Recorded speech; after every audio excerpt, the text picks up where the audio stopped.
The Adventures of Sherlock Holmes by Sir Arthur Conan Doyle. Adventure number 7. The Adventure of the Blue Carbuncle. I had called upon my friend, Sherlock Holmes, upon the second morning after Christmas, with the intention of wishing him the compliments of the season. He was lounging upon the sofa in a purple dressing gown, a pipe rack within his reach upon the right, and a pile of crumpled morning papers, evidently newly studied, near at hand. Beside the couch was a wooden chair, and on the angle of the back hung a very seedy and disreputable hard felt hat, much the worse for wear and cracked in several places. A lens and a forceps lying upon the seat of the chair suggested that the hat had been suspended in this manner for the purpose of examination. "You are engaged," said I. "Perhaps I interrupt you." "Not at all. I'm glad to have a friend with whom I can discuss my results. The matter is a perfectly trivial one."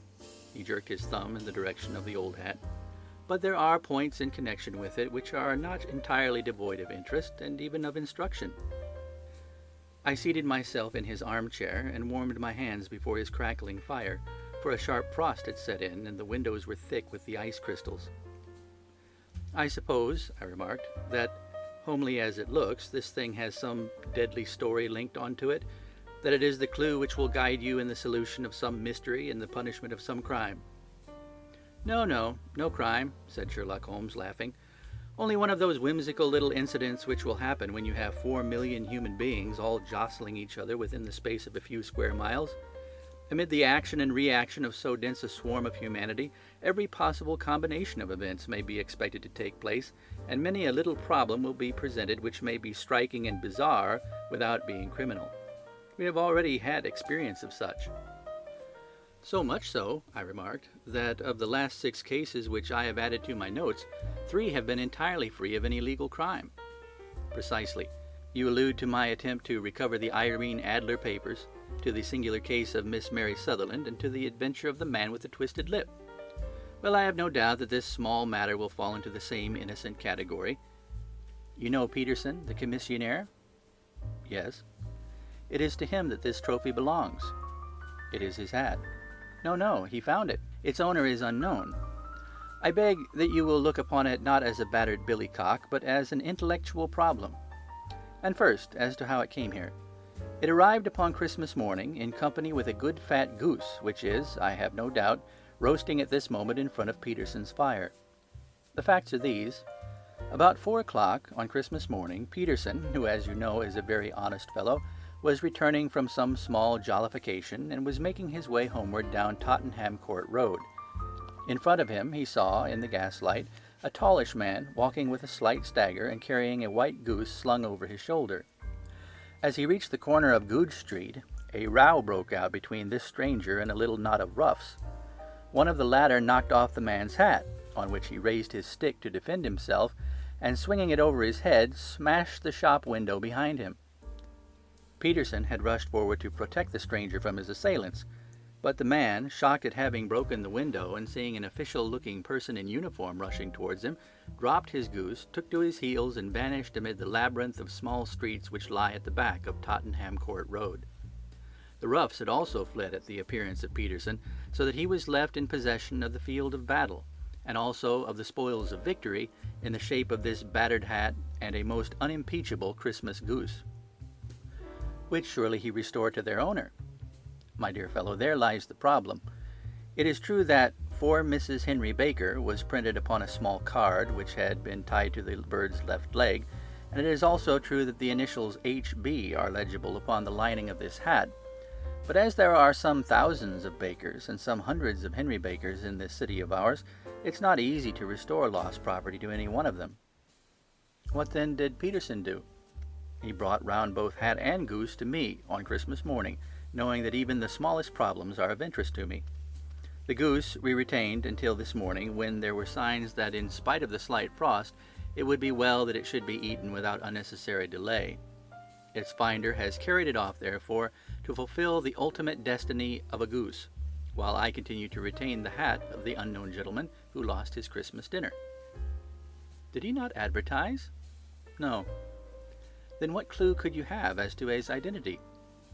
Only as much as we can deduce. From his hat? Precisely. But you're joking. What can you gather from this old battered felt? Here is my lens. You know my methods. What can you gather yourself as to the individuality of the man who has worn this article?" I took the tattered object in my hands and turned it over rather ruefully.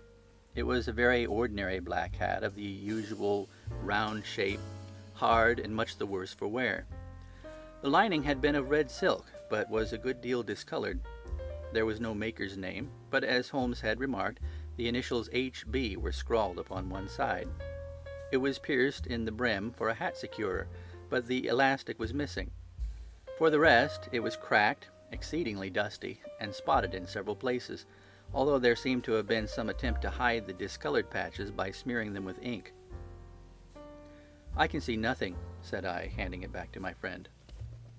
"On the contrary, Watson, you can see everything. You fail, however, to reason from what you see. You are too timid in drawing your inferences." "Then pray tell me what it is that you can infer from this hat." He picked it up and gazed at it in the peculiar introspective fashion which was characteristic of him.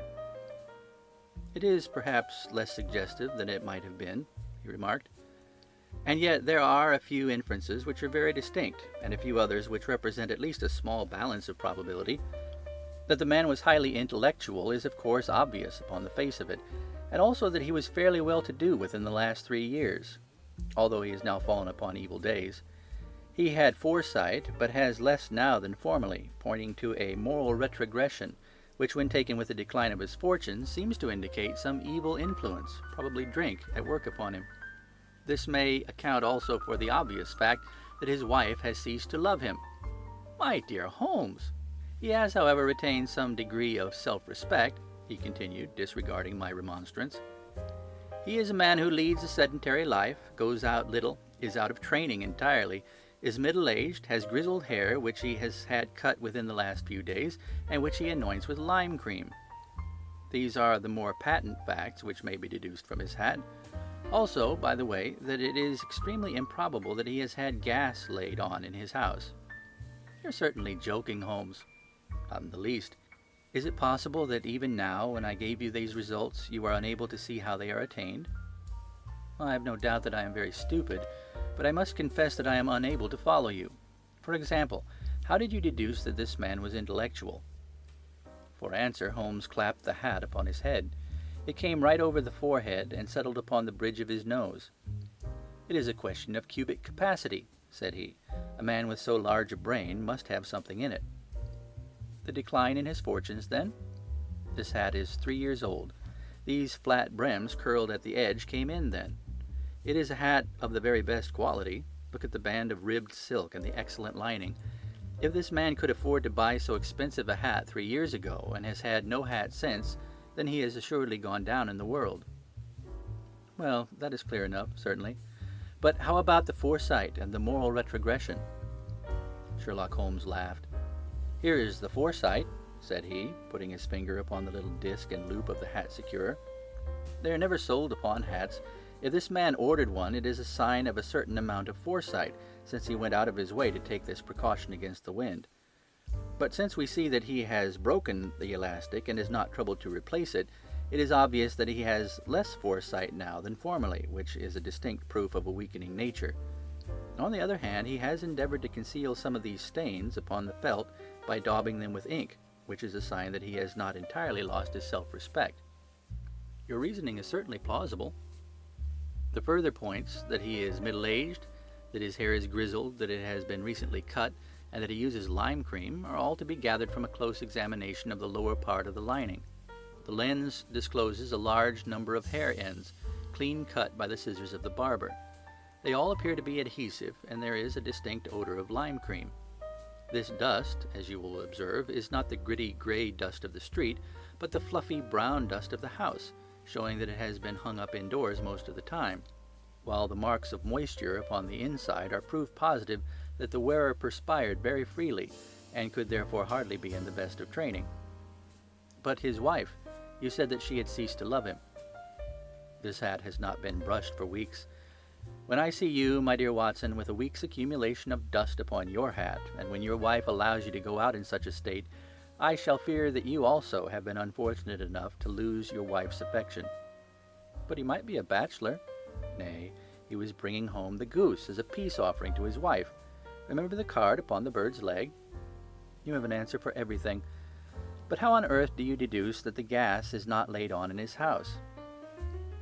One tallow stain, or even two, might come by chance, but when I see no less than 5, I think that there can be little doubt that the individual must be brought into frequent contact with burning tallow, walks upstairs at night probably, with his hat in one hand and a guttering candle in the other. Anyhow, he never got tallow stains from a gas jet. Are you satisfied?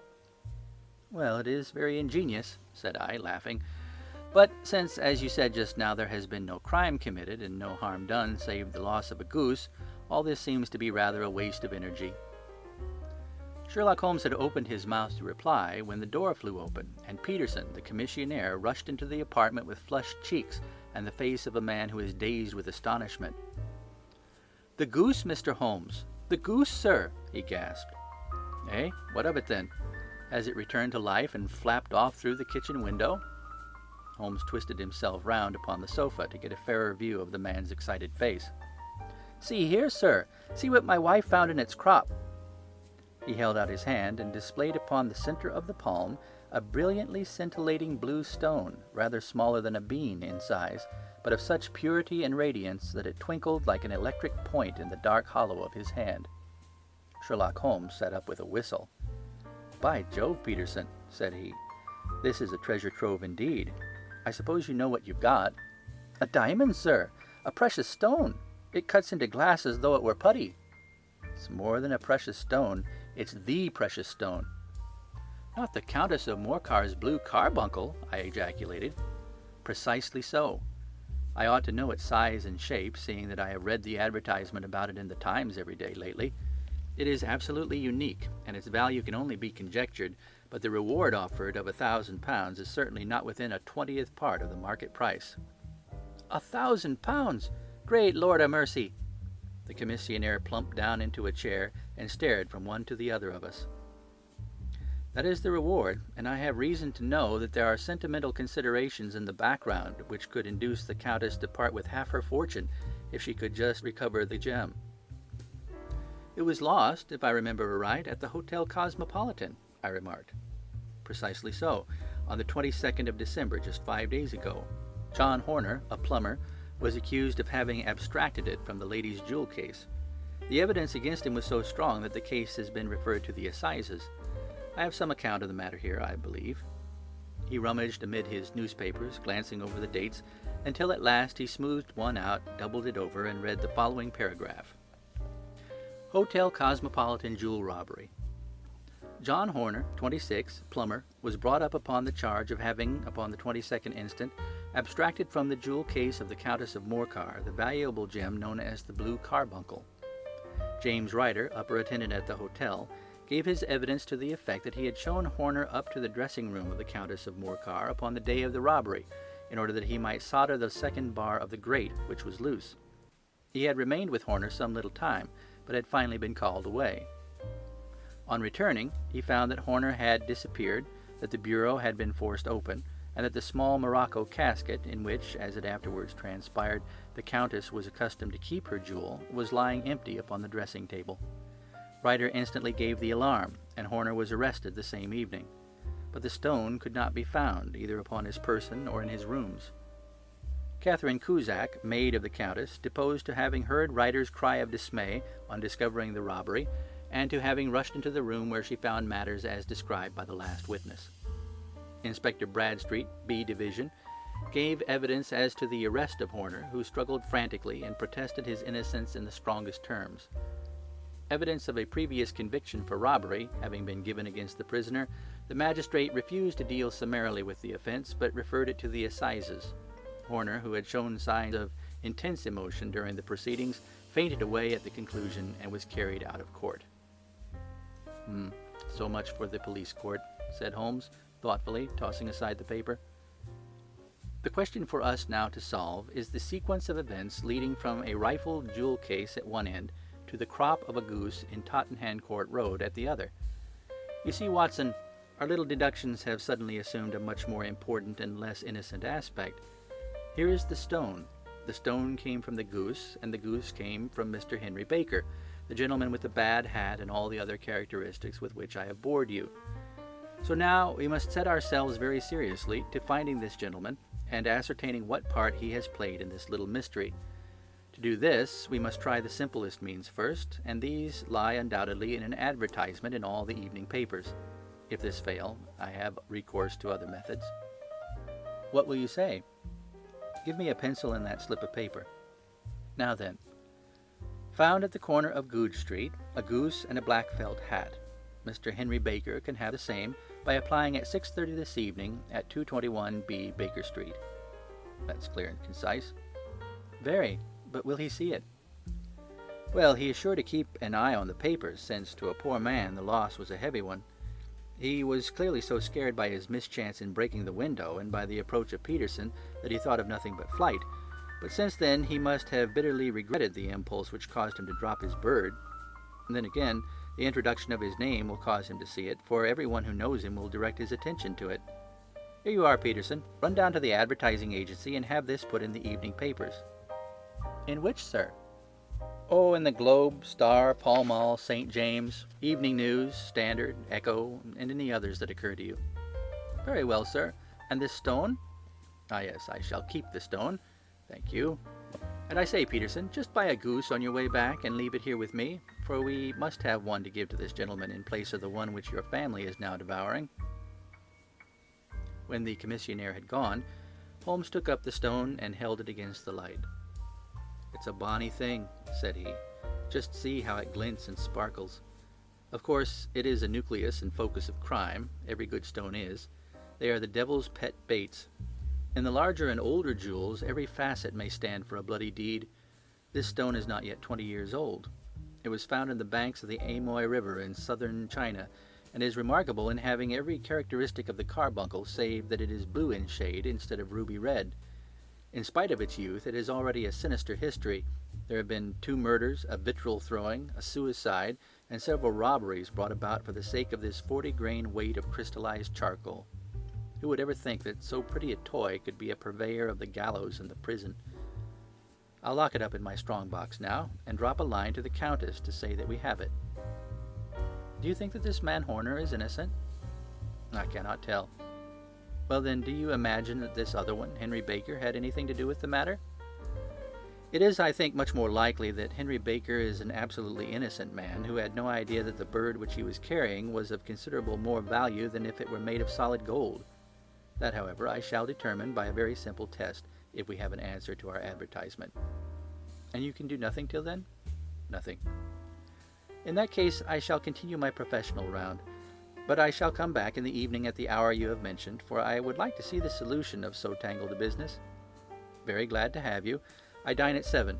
There is a woodcock, I believe. By the way, in view of recent occurrences, perhaps I ought to ask Mrs. Hudson to examine its crop. I had been delayed at a case, and it was a little after 6:30 when I found myself in Baker Street once more. As I approached the house, I saw a tall man in a Scotch bonnet with a coat which was buttoned up to his chin, waiting outside in the bright semicircle which was thrown from the fanlight. Just as I arrived, the door was opened, and we were shown up together to Holmes's room. "Mr. Henry Baker, I believe?" said he, rising from his armchair and greeting his visitor with the easy air of geniality which he could so readily assume. "Pray take this chair by the fire, Mr. Baker. It's a cold night, and I observe that your circulation is more adapted for summer than for winter. Ah, Watson, you have just come at the right time. Is that your hat, Mr. Baker?" "Yes, sir, that is undoubtedly my hat." He was a large man, with rounded shoulders, a massive head, and a broad, intelligent face, sloping down to a pointed beard of grizzled brown. A touch of red in nose and cheeks, with a slight tremor in his extended hand, recalled Holmes's surmise as to his habits. His rusty brown frock coat was buttoned right up in front, with the collar turned up, and his lank wrists protruded from his sleeves without a sign of cuff or shirt. He spoke in a slow staccato fashion, choosing his words with care, and gave the impression generally of a man of learning and letters who had had ill usage at the hands of fortune. "We have retained these things for some days," said Holmes, "because we expected to see an advertisement from you giving your address. I am at a loss to know now why you did not advertise." Our visitor gave a rather shamefaced laugh. "Shillings have not been so plentiful with me as they once were," he remarked. "I had no doubt that the gang of roughs who assaulted me had carried off both my hat and the bird. I did not care to spend more money in a hopeless attempt to recover them." "Very naturally. By the way, about the bird, we were compelled to eat it." "To eat it?" Our visitor half rose from his chair in his excitement. "Yes, it would have been no use to anyone had we not done so, but I presume that this other goose upon the sideboard, which is about the same weight and perfectly fresh, will answer your purpose equally well?" "Oh, certainly, certainly," answered Mr. Baker with a sigh of relief. "Of course, we still have the feathers, legs, crop, and so on of your own bird, so if you wish—" The man burst into a hearty laugh. "They might be useful to me as relics of my adventure," said he, "but beyond that, I can hardly see what use the dejecta membra of my late acquaintance are going to be to me. No, sir, I think that, with your permission, I will confine my attentions to the excellent bird which I perceive upon the sideboard." Sherlock Holmes glanced sharply across at me, with a slight shrug of his shoulders. "There is your hat, then, and there your bird," said he. "By the way, would it bore you to tell me where you got the other one from? I am somewhat of a fowl fancier, and I have seldom seen a better-grown goose." "Certainly, sir," said Baker, who had risen and tucked his newly gained property under his arm. "There are a few of us who frequent the Alpha Inn near the museum. We are to be found in the museum itself during the day, you understand. This year our good host, Windigate by name, instituted a goose club, by which, on consideration of some few pence every week, we were each to receive a bird at Christmas. My pence were duly paid, and the rest is familiar to you. I am much indebted to you, sir, for a Scotch bonnet is fitted neither to my years nor my gravity." With a comical pomposity of manner, he bowed solemnly to both of us, and strode off upon his way. "So much for Mr. Henry Baker," said Holmes, when he had closed the door behind him. "It is quite certain that he knows nothing whatever about the matter. Are you hungry, Watson?" "Not particularly." "Then I suggest that we turn our dinner into a supper, and follow up this clue while it is still hot." "Yes, by all means." It was a bitter night, so we drew on our ulsters and wrapped cravats around our throats. Outside, the stars were shining coldly in a cloudless sky, and the breath of the passers-by blew out into smoke like so many pistol shots. Our footfalls rang out crisply and loudly as we swung through the Doctor's Quarter, Wimpole Street, Harley Street, and so through Wigmore Street into Oxford Street. In a quarter of an hour we were in Bloomsbury at the Alpha Inn, which is a small public house at the corner of one of the streets that runs down into Holborn. Holmes pushed open the door of the private bar, and ordered 2 glasses of beer from the ruddy-faced, white-aproned landlord. "Your beer should be excellent, if it is as good as your geese," said he. "My geese?" The man seemed surprised.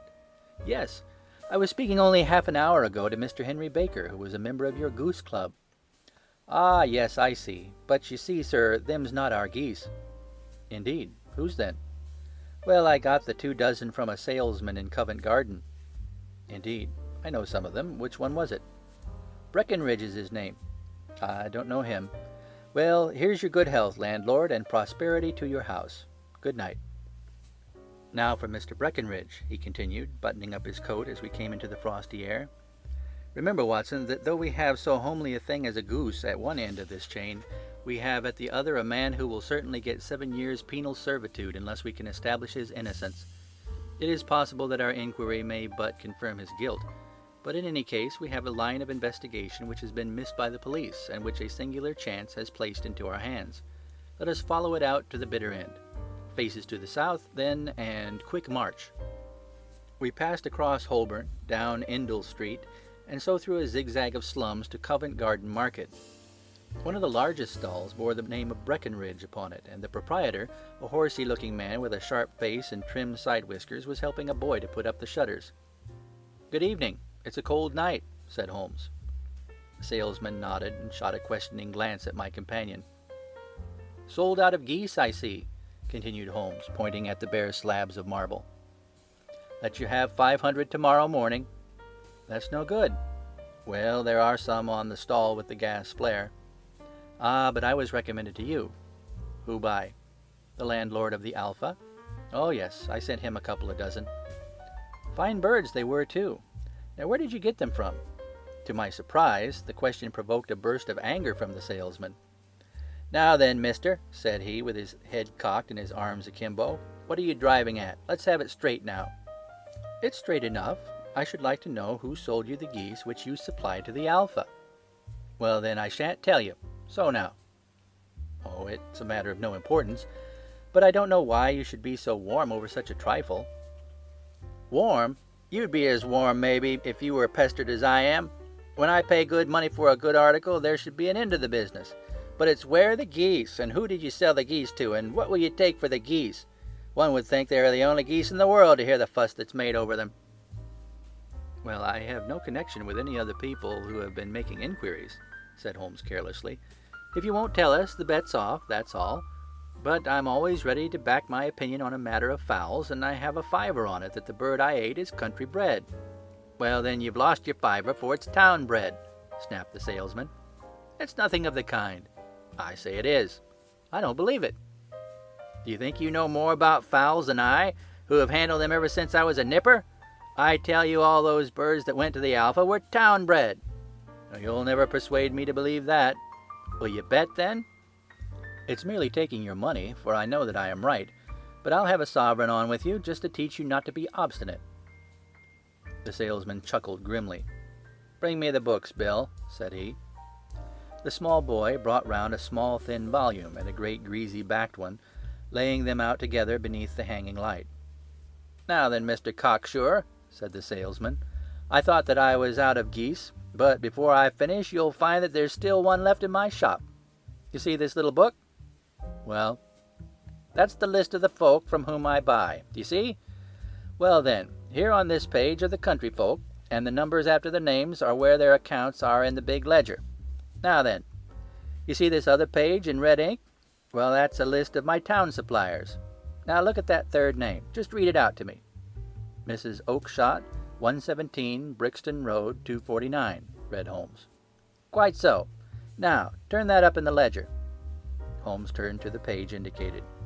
"There you are, Mrs. Oakshott, 117 Brixton Road, egg and poultry supplier.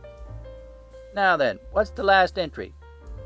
"December 22nd, 24 geese at 7 shillings 6 pence. "Quite so. There you are. And underneath?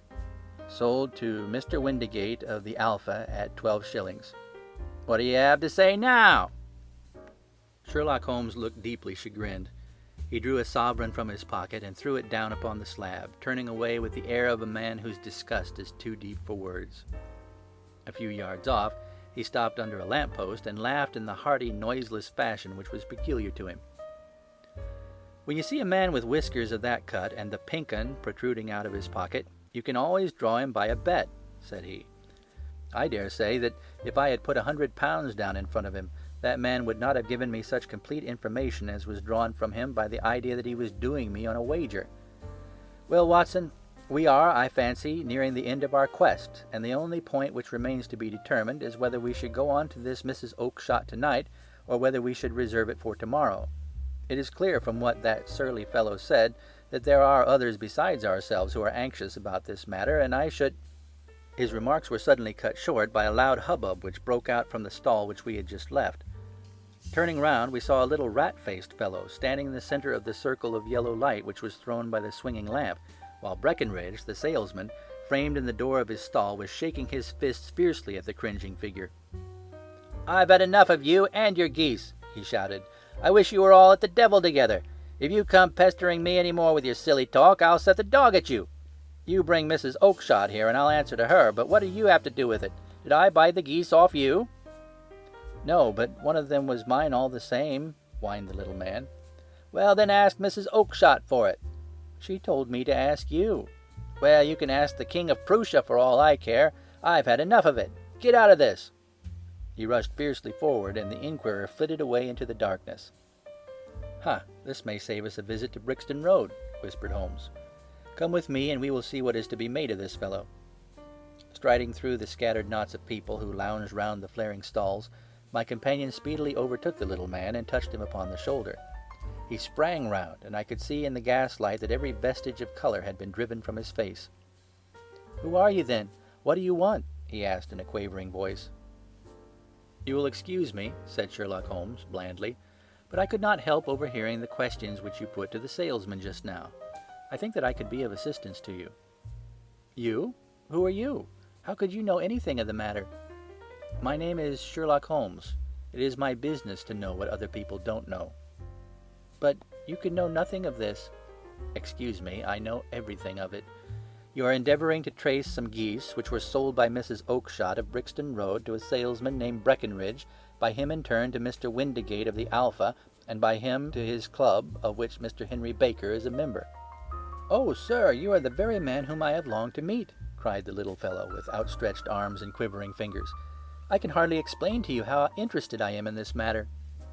Sherlock Holmes hailed a four-wheeler which was passing. "In that case, we had better discuss it in a cosy room rather than in this wind-swept marketplace," said he. "But pray tell me, before we go further, who is it that I have the pleasure of assisting?" The man hesitated for an instant. "My name is John Robinson," he answered, with a sidelong glance. "No, no, the real name," said Holmes sweetly. "It is always awkward doing business with an alias." A flush sprang to the white cheeks of the stranger. "Well, then," said he, "my real name is James Ryder." "Precisely so. Head attendant of the Hotel Cosmopolitan. Pray step into the cab, and I shall soon be able to tell you everything which you would wish to know." The little man stood glancing from one to the other of us with half-frightened, half-hopeful eyes, as one who is not sure whether he is on the verge of a windfall or a catastrophe. Then he stepped into the cab, and in half an hour we were back in the sitting-room at Baker Street. Nothing had been said during our drive, but the high, thin breathing of our new companion and the claspings and unclaspings of his hands spoke of the nervous tension within him. "Here we are," said Holmes cheerily, as we filed into the room. "The fire looks very seasonable in this weather. You look cold, Mr. Ryder. Pray take the basket chair. I will just put on my slippers before we settle this little matter of yours. Now then, you want to know what became of those geese?" "Yes, sir. Or rather, I fancy, of that goose. It was one bird, I imagine, in which you were interested, white, with a black bar across the tail." Ryder quivered with emotion. "Oh, sir," he cried, "can you tell me where it went to?" "It came here." "Here?" "Yes, and a most remarkable bird it proved. I don't wonder that you should take an interest in it. It laid an egg after it was dead. The bonniest, brightest little blue egg that ever was seen. I have it here in my museum." Our visitor staggered to his feet and clutched the mantelpiece with his right hand. Holmes unlocked his strong box and held up the blue carbuncle, which shone out like a star with a cold, brilliant, many-pointed radiance. Ryder stood glaring with a drawn face, uncertain whether to claim or to disown it. "The game's up, Ryder," said Holmes quietly. "Hold up, man, or you'll be into the fire. Give him an arm back into his chair, Watson. He's not got blood enough to go in for felony with impunity. Give him a dash of brandy. So. Now he looks a little more human. What a shrimp it is, to be sure." For a moment he had staggered and nearly fallen, but the brandy brought a tinge of color into his cheeks, and he sat staring with frightened eyes at his accuser. "I have almost every link in my hands, and all the proofs which I could possibly need, so there is little which you need tell me. Still, that little may as well be cleared up to make your case complete. You had heard, Ryder, of this blue stone of the Countess of Morcar's?" "It was Catherine Cusack who told me of it," said he in a crackling voice. "I see, her ladyship's waiting-maid.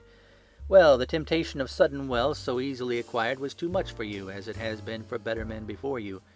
But you were not very scrupulous in the means you used. It seems to me, Ryder, that there is the making of a very pretty villain in you. You knew that this man Horner, the plumber, had been concerned in some such matter before, and that suspicion would rest more readily upon him. What did you do then? You made some small job in my lady's room, you and your confederate Cusack, and you managed that he should be the man sent for. And then, when he had left, you rifled the jewel case, raised the alarm, and had this unfortunate man arrested. You then—" Ryder threw himself down suddenly upon the rug and clutched at my companion's knees. "For God's sake, have mercy!" he shrieked. "Think of my father, of my mother. It would break their hearts. I never went wrong before. I never will again. I swear it. I swear it on a Bible. Oh, don't bring it into court. For Christ's sake, don't." "Get back into your chair," said Holmes sternly. It is very well to cringe and crawl now, but you thought little enough of this poor Horner in the dock for a crime of which he knew nothing. I will fly, Mr. Holmes. I will leave the country, sir. Then the charge against him will break down. We will talk about that. And now let us hear a true account of the next act. How came the stone into the goose, and how came the goose into the open market? Tell us the truth, for there lies your only hope and safety. Ryder passed his tongue over his parched lips. I will tell you it just as it happened, sir, said he. When Horner had been arrested, it seemed to me that it would be best for me to get away with the stone at once, for I did not know at what moment the police might not take it into their heads to search me and my room. There was no place about the hotel where it would be safe. I made out as if on some commission, and I made for my sister's house. She had married a man named Oakshott, and lived in Brixton Road, where she fattened fowls for the market. All the way there every man I met seemed to me to be a policeman or a detective, and for all that it was a cold night, the sweat was pouring down my face before I came to the Brixton Road. My sister asked me what was the matter and why I was so pale, but I told her that I had been upset by the jewel robbery at the hotel. Then I went back into the backyard and smoked a pipe and wondered what would be the best to do.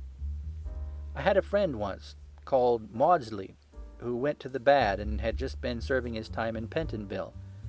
One day he had met me and fell into talk about the way of thieves and how they could get rid of what they stole. I knew that he would be true to me, for I knew one or two things about him, so I made up my mind to go right on to Kilburn, where he lived, and take him into my confidence. He would show me how to turn the stone into money, but how to get to him in safety. I thought of the agonies I had gone through in coming from the hotel. I might at any moment be seized and searched, and there would be the stone in my waistcoat pocket. I was leaning against the wall at the time, and looking at the geese which were waddling about round my feet, and suddenly an idea came into my head which showed me how I could beat the best detective that ever lived. My sister had told me some weeks before that I might have the pick of her geese for a Christmas present, and I knew that she was always as good as her word. I could take my goose now, and in it I would carry my stone to Kilburn. There was a little shed in the yard, and behind this I drove one of the birds, a fine big one, white with a barred tail. I caught it, and prizing its bill open, I thrust the stone down its throat as far as my finger could reach. The bird gave a gulp, and I felt the stone pass along its gullet and down into its crop. But the creature flapped and struggled, and out came my sister to know what was the matter. As I turned to speak to her, the brute broke loose and fluttered off among the others. "Whatever were you doing with that bird, Jim?" says she. "Well," said I, "you said you'd give me one for Christmas, and I was feeling which was the fattest." "Oh," says she, "we've set yours aside for you. Jem's bird, we call it. It's the big white one over yonder. There's 26 of them, which makes one for you and one for us and 2 dozen for the market." "Thank you, Maggie," says I, "but if it's all the same to you, I'd rather have that one I was handling just now." "The other is a good 3 pounds heavier," said she, "and we fattened it expressly for you." "Never mind, I'll have the other, and I'll take it now," said I. "Oh, just as you like," said she, a little huffed. "Which is it you want, then?" "That white one, with the barred tail right in the middle of the flock." "Oh, very well. Kill it and take it with you." Well, I did what she had said, Mr. Holmes, and I carried the bird all the way to Kilburn. I told my pal what I had done, for he was a man that it was easy to tell a thing like that to. He laughed until he choked, and we got a knife and opened the goose. My heart turned to water, for there was no sign of the stone, and I knew that some terrible mistake had occurred. I left the bird, rushed back to my sister's, and hurried into the backyard. There was not a bird to be seen there. "Where are they all, Maggie?" I cried. "Gone to the dealers, Jem." "Which dealers?" "Breckenridge, of Covent Garden." "But was there another with a barred tail?" I asked, "the same as the one I chose?" "Yes, Jim, there were 2 barred-tailed ones, and I could never tell them apart." Well, then, of course, I saw it all, and I ran off as hard as my feet would carry me to this man Breckenridge. But he had sold the lot at once, and not one word would he tell me as to where they had gone. You heard him yourselves tonight. Well, he has always answered me like that. My sister thinks that I'm going mad. Sometimes I think that I am myself. And now I am myself a branded thief, without ever having touched the wealth for which I sold my character. God help me! God help me!" He burst into convulsive sobbing, with his face buried in his hands. There was a long silence, broken only by his heavy breathing and by the measured tapping of Sherlock Holmes's fingertips upon the edge of the table. Then my friend rose and threw open the door. "Get out," said he. "What, sir?" "Oh, heaven bless you! No more words. Get out." And no more words were needed. There was a rush, a clatter upon the stairs, the bang of a door, and the crisp rattle of running footfalls from the street. "After all, Watson," said Holmes, reaching up his hand for his clay pipe, "I am not retained by the police to supply their deficiencies. If Horner were in danger it would be another thing, but this fellow will not appear against him, and the case must collapse. I suppose that I am commuting a felony, but it is just possible that I am saving a soul. This fellow will not go wrong again. He is too terribly frightened. Send him to gaol now, and you make him a gaol bird for life. Besides, it's the season of forgiveness. Chance has put in our way a most singular and whimsical problem, and its solution is its own reward. If you will have the goodness to touch the bell, Doctor, we will begin another investigation, in which also a bird will be the chief feature." End of The Adventure of the Blue Carbuncle.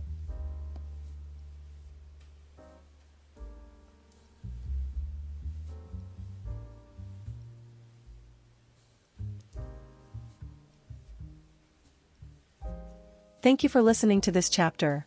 If you'd like to keep following this story or discover more fascinating tales, be sure to subscribe to our channel and enable notifications. We look forward to sharing the next exciting chapter with you. Until next time.